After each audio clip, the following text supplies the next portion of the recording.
My mom helped me down while my dad arranged my wedding to a dangerous older man.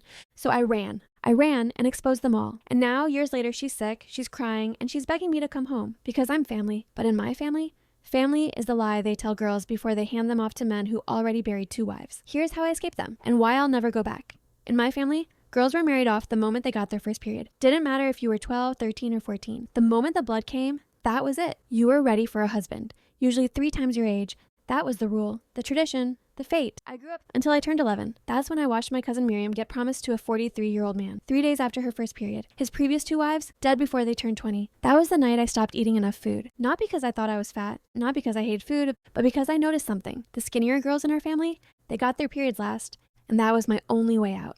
And yes, I later learned that your body literally needs body fat to even start puberty. LOL. They called me skeleton. I didn't care. Other girls my age were already promised to men who had children older than them. But starving myself didn't stop the prep. Every Friday from 1 a.m. to 10 a.m., I had to serve meals to male relatives without a single word or eye contact. One sound, one glance, 10 lashes of the belt. They made me hold boiling pots with bare hands to toughen me up for kitchen work. And every night, my mom slathered whitening cream on my face to make me beautiful. Other than starving myself, I was the perfect daughter. I played my part, smiled, talked about how excited I was to have kids. But when I turned 14 and still hadn't gotten my period, I found something that would change everything. Context? We weren't overseas. We were in the USA the entire time.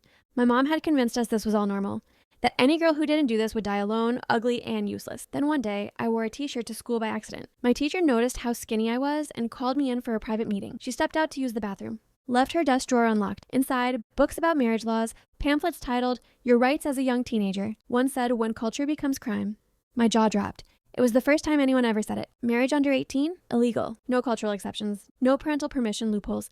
I stole the thinnest pamphlet. Hid it in my waistband. At night, while pretending to sleep, I memorized it. Phone numbers for CPS, shelter addresses, exact words to trigger a mandatory report. Then I started something small. A wife skills group in my uncle's tool shed. 6 cousins who hadn't bled yet, all desperate to avoid it. We whispered practice lines. They're forcing me to marry. I'm only 13, please help. Then at 15, my body betrayed me. It happened during food prep. The blood soaked through my white dress. My mom's scream of joy brought every woman in the house running. They kissed me, blessed me, told me I was lucky. By nightfall, my husband was chosen. Hamoud Habibi, construction mogul, 2 wives, dead before 23. Kidney failure, the death certificate said. The women whispered, too many pregnancies, too young.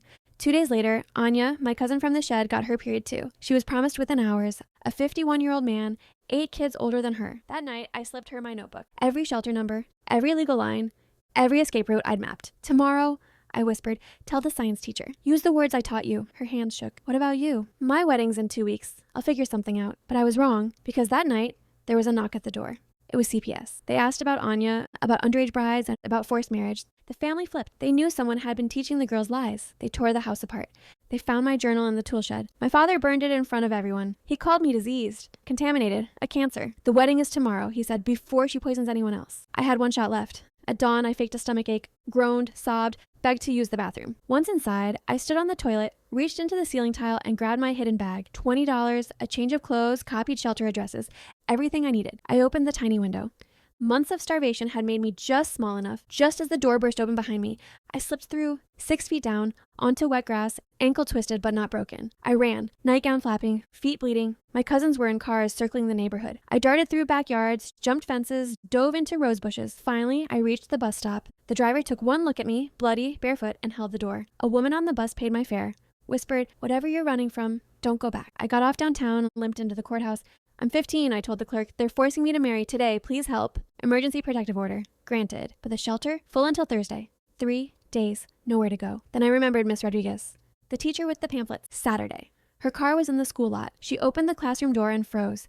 Sit, she said. Don't move. She cleaned my feet. Called CPS. But they needed evidence. Has she been physically harmed? I rolled up my sleeves. Showed her the burn scars, belt marks, bruises. She took photos. Then we heard them. Footsteps in the hallway. My father. My uncles. Voices in Arabic. They're tracking my phone. I whispered. We factory reset it. They knocked. Pretended I was mentally ill. Brought fake medication bottles. But security footage showed they arrived with the meds. They'd planned the lie. Miss Rodriguez showed essays I wrote about cooking lessons that were really burns. Marriage prep? That was really abuse. Still, it wasn't enough. Until the door opened again. A woman entered.